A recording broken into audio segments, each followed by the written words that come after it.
नमस्कार दोस्तों, स्वागत है आपका आपके अपने चैनल हंग्री स्पिरिट्स में। हंग्री स्पिरिट्स देख रहे हैं सारे दर्शकों का मैं अंजू शर्मा दिल से स्वागत करती हूं। चलिए दोस्तों, बात करेंगे कल के एपिसोड के रैंकिंग की कि कल के एपिसोड में क्या क्या रहा, कौन कौन किस स्थान पे आया, ये सारी बातें करेंगे। मगर उससे पहले आपसे गुजारिश है, जिन्होंने अभी तक हमारा चैनल हंग्री स्पिरिट सब्सक्राइब नहीं किया है, कृपया कर लीजिए। साथ में दोस्तों बेल आइकॉन दबाइएगा ताकि आपको हमारे वीडियोस के नोटिफिकेशंस मिलते रहें। Thank you so much. तो शुरुआत करते हैं नंबर 10 से। तो 10 नंबर पे अभी भी जान कुमार सानू बोरी बिस्तरा बांध के बैठे हुए हैं। उनका कल भी कुछ खास कंट्रीब्यूशन नहीं दिखाई दिया। हाँ, टास्क में जरूर वो बोले, लड़ाई में जरूर वो हंसते हुए दिखाई दिए, मगर ऐसा कुछ नहीं कि जिसके लिए उनको आगे के नंबरों पे लेके आना चाहिए। तो जान कुमार सानू आते हैं नंबर 10 के ऊपर।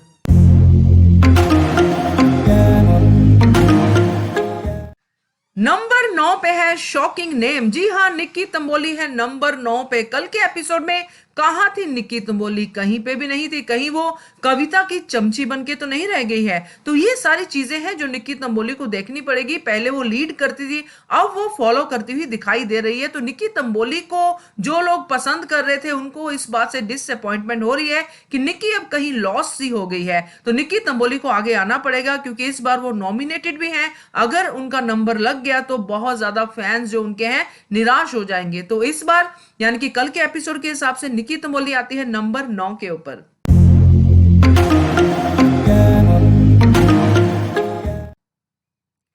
नंबर 8 पे आ गई है पीपी, यानी कि पवित्रा पुन्या। पवित्रा पुन्या कल कहां थी? मुझे तो नहीं दिखाई दी। हाँ, टास्क में दिखाई दी। उससे पहले वो एक पॉइंट पे बोलती हुई दिखाई दी कविता के खिलाफ। बात उनकी सही थी, मगर बिग बॉस का रवैया थोड़ा कविता के प्रति सॉफ्ट था। इसलिए उन्होंने पवित्रा को बोला कि आप अभी का अभी लिविंग रूम में आ जाइए। जबकि पवित्रा डटी हुई थी कि मैं नहीं करूंगी टास्क, मैं नहीं जाऊंगी। बिग बॉस, अगर कविता को ट्रॉफी नहीं चाहिए, अगर कविता के पास घर पे पैसे हैं, सब कुछ है, तो फिर यहाँ पे वो करने क्या आई है? वो आपके शो को डिसरिस्पेक्ट कर रही है। तो ये सब बातें कही पवित्रा ने, मगर बिग बॉस ने इन बातों को जरा भी तवज्जो नहीं दी और पवित्रा पुन्या को लिविंग एरिया में भेज दिया।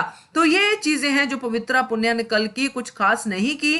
तो पवित्रा पुन्या आती है नंबर 8 के ऊपर।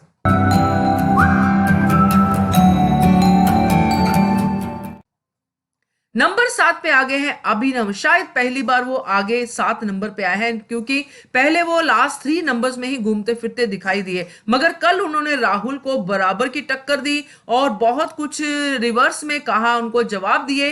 तो अभिनव शुक्ला की आवाज भी बुलंद है, खेल रहे हैं, मगर चेहरे से वो बहुत ज्यादा निराश भी दिखाई दिए, क्योंकि शायद उनको ऐसी लड़ाइयों की आदत ही नहीं है। तो अभिनव शुक्ला ने फिर भी अपनी बात कही, अपनी बात रखी, मगर कहीं ना कहीं वो अपनी वाइफ को ओवरशैडो करते नजर आते हैं, जो रुबीना के लिए सही नहीं है। तो अभिनव शुक्ला अपनी गेम प्ले कर रहे हैं, थोड़ा थोड़ा आगे आने की कोशिश में है। कल तो काफी दिखाई दिए। तो अभिनव शुक्ला आते हैं नंबर 7 के ऊपर।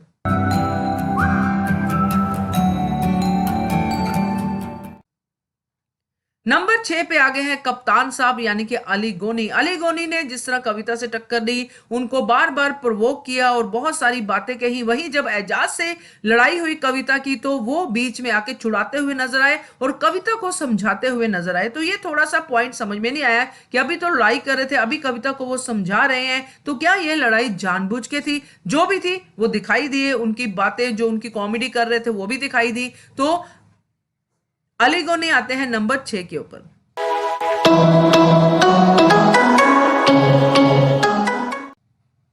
नंबर 5 पे आ गई है कविता। अगर हम इस कल के एपिसोड को 2 हिस्सों में बांटे, तो फर्स्ट हाफ जो था वो कविता ही सुनाई दे रही थी, सुरभि राणा की तरह बिंदास बोले जा रही थी, बोले जा रही थी, कुछ कुछ सुन के किसी को भी कुछ भी बोल रही थी, कुछ भी जवाब दे रही थी।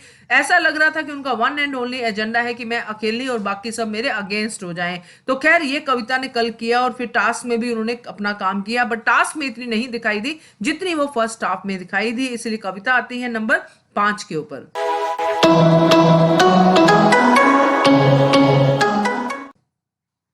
नंबर 4 पे आगे हैं एजाज खान। जी हाँ, एजाज खान की बात करें तो एजाज खान थोड़े ठंडे पड़ते हुए दिखाई दे रहे हैं।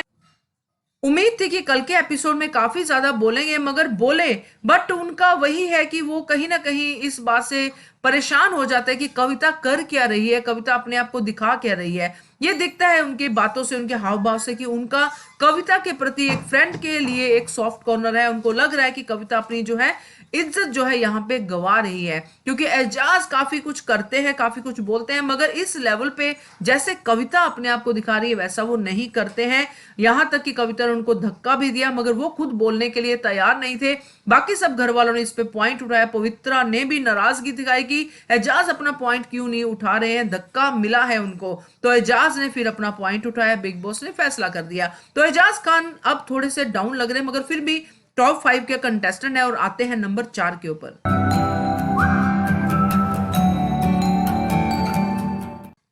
नंबर 3 पे आती हैं जैस्मीन भसीन। जैस्मीन भसीन का कविता से पंगा तो हुआ मगर उस लेवल पे जैस्मीन भसीन उनसे टक्कर नहीं ले पाई। जैस्मीन भसीन ने अपनी बातें कही और वो अपने स्टैंड पे भी रही, मगर जैसे कविता का रौद्र रूप था जैस्मीन का नहीं दिखाई दिया। बाद में रोती हुई भी दिखाई दी, कविता के प्रति सॉफ्ट कॉर्नर दिखाते हुए भी दिखाई दी।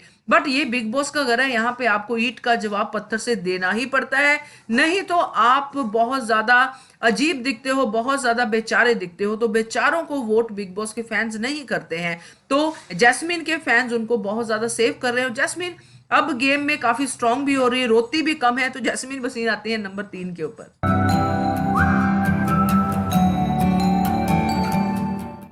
नंबर 2 पे आते हैं राहुल वैद्य। जी हाँ, राहुल वैद्य कल टास्क के किंग थे और उन्होंने किंग वाली भूमिका निभाई। किस तरह से वो सबको अपनी तरफ करने की कोशिश में थे और उन्होंने काफी हद तक एक टीम बना भी ली अपनी, और उस टीम ने उनके लिए काम भी किया।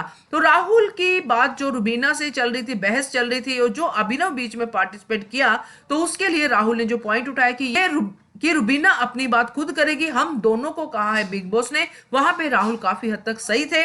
और जहां तक उनकी गाली निकालने की बात है, जहां तक उनका अभिनव को कुछ कुछ बोलने का है, तो वो तो बिग बॉस के घर में चलन है, ऐसा तो बोलते हैं। अगर अभिनव उनको बदतमीज बोलते हैं तो बदतमीज तो बिग बॉस के घर में इससे भी ज्यादा हो चुकी हैं।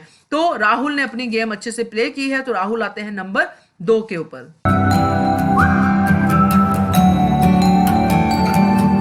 नंबर 1 पे आ गई है रुबीना दिलायक। जैसे मैंने कविता की बात की कि फर्स्ट हाफ में कविता दिखाई दी, तो ये बात जरूर कहूंगी कि सेकंड हाफ में ज्यादातर रुबीना ही दिखाई दी। रुबीना को अगर किसी ने दबाया तो उनके खुद के हस्बैंड ने दबाया, जबकि रुबीना अपनी बात कहने के लिए सजग है, अपनी बात बहुत अच्छे से बोलती है, आवाज काफी उनकी बुलंद है, मगर हस्बैंड वाइफ है तो हस्बैंड को कभी अच्छा नहीं लगता है कि रुबीना को कोई गलत बोले। यहाँ पे अभिनव को समझना पड़ेगा कि रुबीना एक कंटेस्टेंट है और बहुत स्ट्रॉन्ग कंटेस्टेंट है, और वो जिस तरह से गेम को खेलती है वो अभिनव नहीं खेल सकते हैं। अभिनव की गेम कुछ अलग ही है, मगर रुबीना की गेम काफी स्ट्रांग है। फर्स्ट हाफ में वो बिल्कुल भी पार्टिसिपेट करती हुई नहीं दिखाई दी। जहां पे लड़ाई झगड़े हो रहे थे वो मौन एक मूर्ति की तरह इधर उधर घूमती हुई दिखाई दे रही थी, मगर जैसे ही टास्क शुरू हुआ तो रुबीना चार्ज अप होगी और सेकंड हाफ पूरा उन्होंने जीत लिया। तो रुबीना आती है नंबर 1 के ऊपर।